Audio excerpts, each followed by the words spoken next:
Hi everyone, welcome back to my channel. So in this video we are going to discuss the integrated pest management and chemical controls. So let's get started without any further delay. Chemical control measure is the most prevalent amongst the different measure of pest management. Pest management के जितने भी measures हैं उसमें सबसे ज़्यादा chemical control को ही use किया जाता है for the effective and balance use of the minimum quantity of the pesticide. अगर हम मिनिमम क्वांटिटी में पेस्टिसाइड की यूज़ करते हैं तो मतलब ऐसा हो सकता है कि हार्म भी ना हो और हमारा जो पेस्ट है वो कंट्रोल भी हो जाए। तो मेनली इसके दो प्रिंसिपल्स पे ये काम करता है, तो वो देखेंगे। पहले तो use of selected pesticide and need based use of pesticide. एक तो सिलेक्टेड पेस्टिसाइड का यूज़ करेंगे एंड जब ज़रूरत होगा तब यूज़ करेंगे। So let's get started about the use of selected pesticide. Physically and biologically, selected pesticides are desirable from the environment point of view. Monotoxic chemicals kill only one species of pest and does not harm to other organisms, but such chemical is discovered very low. Means physically और biologically देखेंगे तो कुछ ऐसे pesticides होते हैं जो हमारे environment में केवल उन्हीं पेस्ट को मारेंगे, किल करेंगे जो हमारे लिए टॉक्सिक है, पे हमारे प्लांट के लिए टॉक्सिक है। तो उन प्लांट्स को, इसको मोनोटॉक्सिक केमिकल कहते हैं, जो सिर्फ एक को हार्म करता है। लेकिन अभी तक इनमें से बहुत कम ऐसे केमिकल्स हैं जिन्हें ढूंढा गया है।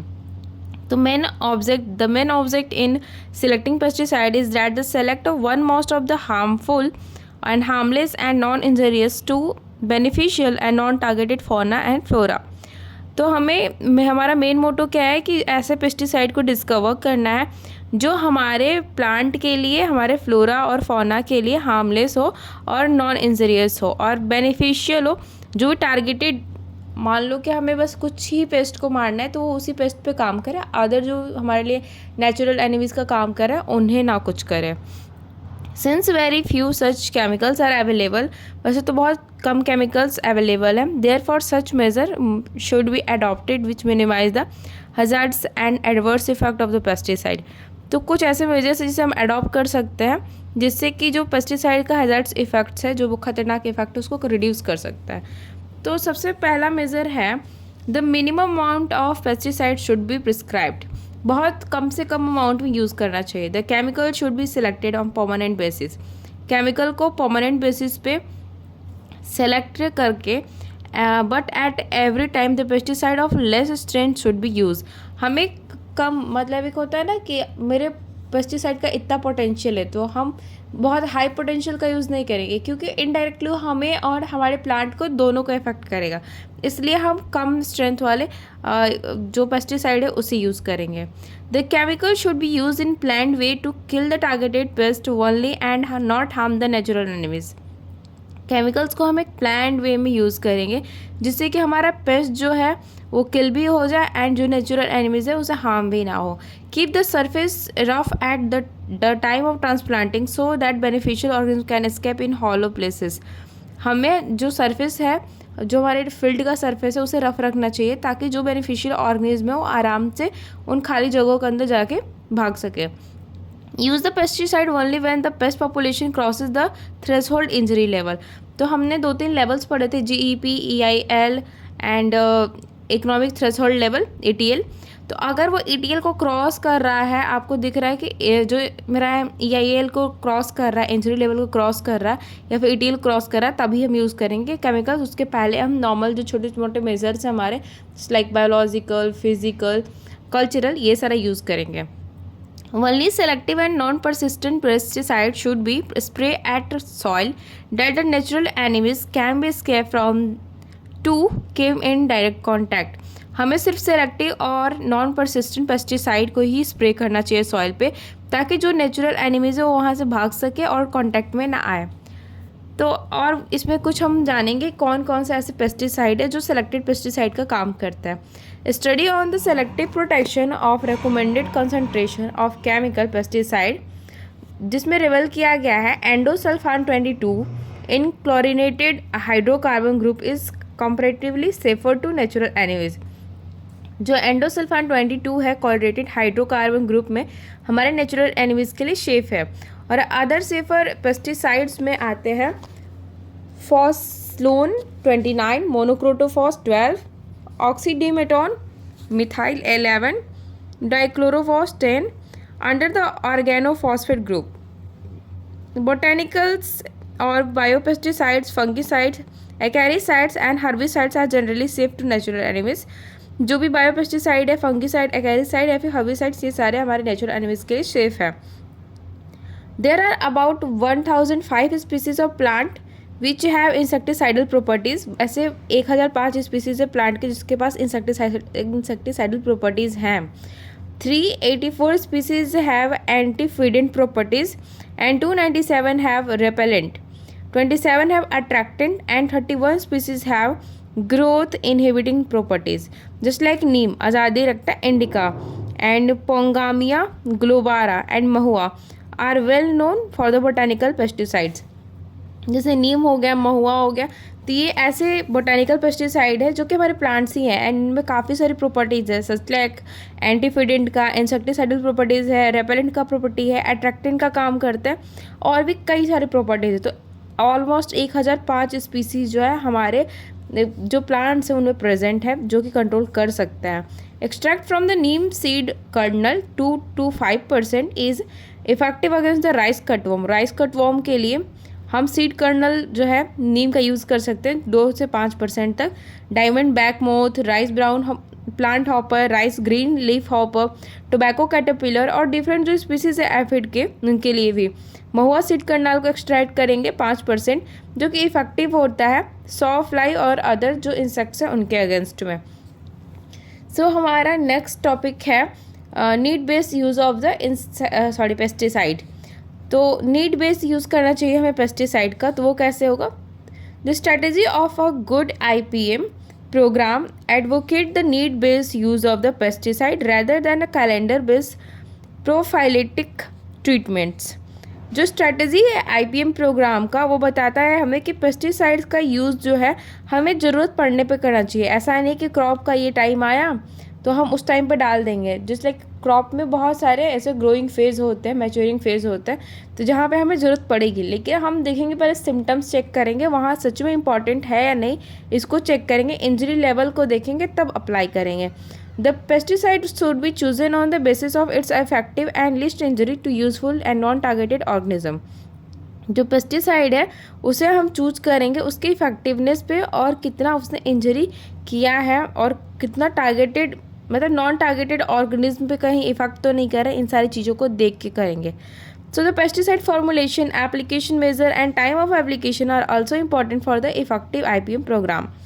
इंसेक्टिसाइड का फॉर्मुलेशन, एप्लीकेशन मेजर्स और टाइम ऑफ एप्लीकेशन जो है यहाँ इंपॉर्टेंट रोल प्ले करते हैं इफेक्टिव IPM प्रोग्राम के लिए.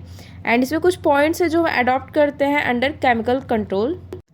तो ये मेजर्स क्या क्या है ये देख लेते हैं. तो essential nursery treatment so that the population of paste born in nursery can be minimised. जो नर्सरी ट्रीटमेंट अगर हम करते हैं तो अगर कोई पेस्ट हमारा नर्सरी में बॉर्न हो रहा है तो वहीं से हम उसे कंट्रोल कर सकते हैं. पेस्टिसाइड का मिनिमम यूज़ करना है, बहुत ही कम. प्रॉपर केयर करेंगे नर्सरी में so that the need based pesticide can be used. Nursery में अगर हम प्रॉपर केयर कर लेंगे तो फिर हमें बस उतना ही जरूरत पड़ेगा जितना कि हमें दिख रहा है कि प्लांट में बस इतना थोड़ा सा इंपॉर्टेंट है तो थोड़ा ही सा डालेंगे. The pesticide should not be used on a calendar basis with the some exception. हमें कैलेंडर बेसिस पे यूज़ नहीं करने चाहिए पेस्टिसाइड का. एंड यूज़ करेंगे proper amount of the pesticide at a proper time. सही टाइम पे सही अमाउंट डालेंगे तो हमारे और हमारे इन्वायरमेंट के लिए भी सेफ होगा. सो हमारा नेक्स्ट टॉपिक है पेस्ट सर्विलेंस. पेस्ट सर्विलेंस जो है एक बहुत ही फंडामेंटल टूल है IPM का for taking the management decision.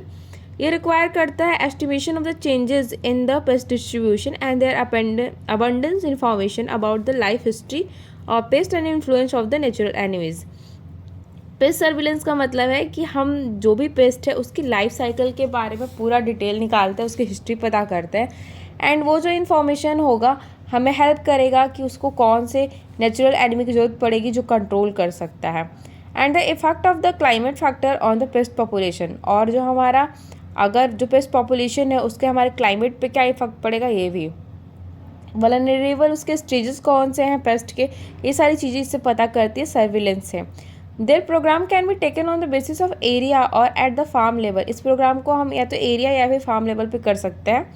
And the use and misuse of the pesticide had lead to the problem of pest resistance and resistance, distribution of beneficial organism and wildlife, pesticide residues in food, fodder and feed etc. अगर हम misuse करते हैं pesticide का तो वो pesticide हमारे लिए ही, हमें ही उससे नुकसान होगा, सच एज वो जो हमारे नेचुरल एनिमल्स को ख़त्म कर देगा, हमारे फूड के अंदर जो पेस्टिसाइड्स मिलने लगेंगे, हमारे वाइल्ड लाइफ को वो ख़त्म कर देगा, फॉडर भी टॉक्सिक हो जाएगा, फीड भी टॉक्सिक हो जाएगा। सो हमें एक प्रॉपर अमाउंट में यूज़ करना है, इसके लिए कुछ चीज़ों का ध्यान रखना पड़ता है। Pesticide resistance management PRM, pesticide resistance management, ये पॉसिबल है व्हेन जब the survey and surveillance of the paste is carried out. जब पेस्टिसाइड रेसिस्टेंस मैनेजमेंट तभी पॉसिबल है जब हम प्रॉपर सर्वे करते हैं और सर्विलेंस है हमारे प्लांट का या नहीं ये देखते हैं तब। सो नेक्स्ट हमारा टॉपिक है forecasting of paste attack. Paste attack का फॉरकास्टिंग कैसे हो सकता है ये हमें जानना होगा। सो ecology of paste is the basis of pest management, regular paste monitoring, survey and surveillance is necessary to enhance the preparedness of the farmer to meet the challenges. The analysis of the agro ecosystem under which the pest and their natural enemies thrives is vital. Forecasting of pest attack is essential for planning for successful management of practices. Ecology जो है paste की वो हमें जाननी होगी ताकि हम pest management कर सकें। रेगुलर पेस्ट का मॉनिटरिंग करना, सर्वे करना, सर्विलेंस करना बहुत इंपॉर्टेंट है ताकि हमारा जो प्रिपेयर हो सके फार्मर जो भी चैलेंजेस आने वाली हैं उससे निपटने के लिए। एंड इससे क्या होगा कि हमारे एग्रो इकोसिस्टम का भी एनालिसिस होते रहेगा, पेस्ट और नेचुरल एनिमीज़ का कैसे रोल रहेगा ये सारी चीज़ें पता करने में। फॉरकास्टिंग जो है पेस्ट अटैक की ये एसेंशियल है ताकि प्लान कर सके कि पेस्ट मैनेजमेंट सक्सेसफुली कैसे करनी है। And the correct forecasting depend upon the vast knowledge of the biology and ecology. जैसे कि बहुत लोग होते हैं ना कि फॉरकास्टिंग करते हैं कि बारिश इतने देर में होगी और सच में हो जाती, तो वैसे ही पेस्ट का भी होता है फॉरकास्टिंग कि ये वाला टाइम है एंड ये जब स्टेज आएगा हमारे राइस का या वीट का तो इस स्टेज में इस टाइम तक हमारे जो पेस्ट हैं वो अटैक करेंगे। तो इसके लिए काफ़ी नॉलेज और एक्सपीरियंस चाहिए होता है, इसमें काफ़ी टाइम भी लगता है समझने में। And for the correct forecasting following primary information are essential. अगर आपको करेक्ट फॉरकास्टिंग करनी है तो कुछ आपको इन्फॉर्मेशन पता होना चाहिए, just like seasonal quantitative study, season कैसा है उसकी पूरी तरह से स्टडी आपको करनी होगी। Study of the life history of paste, जो भी पेस्ट वहाँ पे अटैक कर उसकी लाइफ हिस्ट्री के बारे में जानेंगे। अब लाइफ हिस्ट्री के बारे में कैसे जानेंगे, जस्ट लाइक कोई आपने जस्ट लाइक आप रावे पे गए हो किसी फार्मर के पास, किसी फार्मर ने बताया कि ये मेरा पी का फील्ड है और इसमें पता नहीं कहाँ से इंसेक्ट्स आते हैं, ये होता है। तो आप उनसे पूछोगे कि कब देखते हैं आप उन पेस्ट को, या फिर उन जो हमारे प्लांट्स हैं उनमें क्या क्या उसके इफ़ेक्ट्स दिखते हैं। तो क्या पता कि उस जो हमारा फार्मर है उसने बताया कि उसके रूट्स पे ऐसे कट का निशान रहता है और वो सुबह में नहीं दिखते हैं, तो रात में शायद वो अटैक करते हैं, ऐसे कुछ करके वो बताएंगे। तो इससे आप पता चल जाएगा कि वो कटवर्म्स हैं जो कि नाइट में निकलते हैं। एंड नाइट में ही वो क्या करते हैं कि उनका जो एग या लार्वा होता है वो उस टाइम के अंदर में फीड करने लगता है। एंड वो जो कटवर्म्स होते हैं अडल्ट वाले वो कट लगाते थे एंड उसे फीड करते हैं हमारे प्लांट्स पे। तो उसको कैसे मैनेजमेंट करेंगे, तो फ्लूडिंग कर देंगे एंड ऑल। तो ये सारी जो हिस्ट्री आपको जब पता चलेगी तब आप उस पर एक्ट कर पाओगे। And effect of the weather and season on the pest, तो किसी वेदर और सीजन का पेस्ट पे क्या इफेक्ट पड़ रहा है, इन सारी चीज़ों का आपको ध्यान होना चाहिए। And the seasonal quantitative study of the paste reveals the ups and downs in their number. जो भी सीजनल क्वान्टिटिव स्टडी आप कर रहे हैं तो उससे आपको पता चल जाएगा कि पॉपुलेशन क्या रहने वाली है हमारे पेस्ट की, जियोग्राफिकल डिस्ट्रीब्यूशन क्या है, limit of the emergence in one season, एक सीजन में कितना इमरजेंस हो सकता है। And study of life history helps in the finding out the important fact about the number of the eggs laid down and place of the egg laying, time interval and food and quantity taken by each in star and maturity period of the female adult etc. तो जो life history है किसी भी paste की वो help करता है जानने में कि एग्स जो है वो कितने ले किए गए हैं, एग लाइंग का प्लेस कौन सा होता है, एग लेइंग वो कहाँ करते हैं, किस टाइम पे करते हैं, फूड कितना चाहिए, इंस्टार कितने टाइम का होता है, उनका मैच्योरिटी पीरियड कितना होता है। फीमेल एडल्ट जो है उनका मैच्योरिटी पीरियड क्या होता है, ये सारी चीज़ों के बारे में आपको पता चल जाएगा। सो वेदर एंड सीजन जो डायरेक्टली और इनडायरेक्टली इन्फ्लुएंस करते हैं बस क्रॉप को ही नहीं बल्कि पेस्ट का जो पॉपुलेशन है उससे भी, और उसके पैरासाइट्स जो पैरासिटॉइड्स हैं उससे भी, और हमारे प्यारे नेचुरल एनिमीज़ को भी। So the pest intensity from one crop to other is also affected by the weather और सीजन। हर वेदर में, हर सीजन में हमारी पेस्ट की जो इंटेंसिटी है वो हर क्रॉप के साथ बदलती रहती है। सक्सेसफुल आईपीएम प्रोग्राम के लिए जो एग्रो इकोसिस्टम है और एनालिसिस करता है सेलेक्टेड क्रॉप्स पे एंड कंडक्ट करता है farmers field school. IPM analysis में हमने क्या जाना कि कुछ सेलेक्टेड क्रॉप्स होते हैं उनके लिए एग्रो इकोसिस्टम एनालिसिस जो है वो स्कूल्स जो है फार्मर्स फील्ड स्कूल के नेम से ऐसा प्रोग्राम्स वो चलाते हैं and have been gaining the importance, और उनको बताते हैं कि इसकी क्या इम्पोर्टेंस है। फार्मर को ट्रेन किया जाता है आईपीएम अप्रोच के लिए, जस्ट लाइक राइस का फील्ड है, वेजिटेबल फील्ड है या फिर किसी भी तरह का ऑर्किड है। उन्हें नॉलेज दी जाती है, स्किल्स दिए जाते हैं एंड उसे बताया जाता है कि कैसे हमें हेल्दी क्रॉप्स को ग्रो करना है पेस्ट को मैनेज करते हुए। And such schools are called the farmers field school, और ऐसे स्कूल को फार्मर्स फील्ड स्कूल के नाम से जाना जाता है। तो ये था हमारा सारा कुछ फॉरकास्टिंग ऑफ पेस्ट अटैक में। इसके पहले हमने पेस्ट सर्विलेंस पढ़ लिया है एंड इसके भी पहले हमने पढ़ा था केमिकल्स के बारे में, केमिकल कंट्रोल के बारे में, जो कि 2 टाइप के होते हैं, selected pesticide and need based use of the pesticide. तो हमारा नेक्स्ट पॉइंट है quarantine measures. The method of exclusion of the pest enforce through certain legal measures is commonly known as quarantine. जो हमारे paste को exclusion करने का जो method है उसे किसी भी लीगल तरीके से उसे क्वारंटाइन कहते हैं। And introduction of foreign pest is possible when agriculture produce seeds fruits and goods are imported. अगर हम कहीं किसी और सिटी से या किसी और कंट्री से, किसी और स्टेट से अगर हम अपने प्लांट को इम्पोर्ट कर रहे हैं तो यहाँ पे ये हो सकता है, ये इट्स पॉसिबल कि किसी भी तरह का फॉरेन पेस्ट जो है हमारे एग्रीकल्चर के सीड्स में, फ्रूट्स में आ जाए। पार्थेनियम वीट जो है इंडिया में आया था मैक्सिकन वीट के कारण। मैक्सिकन वीट का जब इंपोर्ट किया गया था उसके कारण से पार्थेनियम वीट भी आ गया था। And due to lack of quarantine the spread of following pest can be possible. अगर हम क्वारंटाइन का प्रॉपर ध्यान नहीं रखते हैं तो बहुत सारे पेस्ट और आ सकते हैं। तो ग्रैप फाइलोक्सेरिया जो कि यूएसए से फ्रांस में आया था 1892 में। मैक्सिमम वॉल वेबल ये आया था मैक्सिको से यूएसए में। यूरोपियन कॉर्न बोरर ये इटली से नॉर्थ अमेरिका में आया था। पिंक वॉल वॉर्म जो है इंडिया का नेटिव है और पूरे वर्ल्ड वाइड गया है। नेक्स्ट है पोटैटो ट्यूबर मोथ, ये इटली से इंडिया आया था। एंड सैन जोस स्कैल जो है वो इंडिया में आया था। इसमें कहीं मेंशन नहीं किया है कि किधर से आया था, बट ये 1900 एंड 1892 के केसेस हैं जो कि मैंने आपको बताया है। और भी बहुत सारे हैं, जस्ट लाइक फ्लूटेंट स्केल्स हो गए, गोल्डन नेमेटोड्स हो गए। ये सारी चीज़ें जो है ऑस्ट्रेलिया की हैं जो कि इंडिया में आई थी 1982 तक, सॉरी 1928 तक। कुछ डिजीज़ भी हैं जस्ट लाइक लीफ रस्ट है जो श्रीलंका से इंडिया आया था। फायर ब्लाइट ऑफ एप्पल है, इंग्लैंड से इंडिया आया था। फ्लैग स्मट है जो कि ऑस्ट्रेलिया से इंडिया आया था। बंची टॉप ऑफ बनाना है, श्रीलंका से इंडिया आया था। वॉट ऑफ पोटैटो जो कि हॉलैंड से इंडिया आया था। तो ये सारी चीज़ें हैं जो क्वारंटाइन नहीं करने के कारण से ये चीज़ें फैली हैं।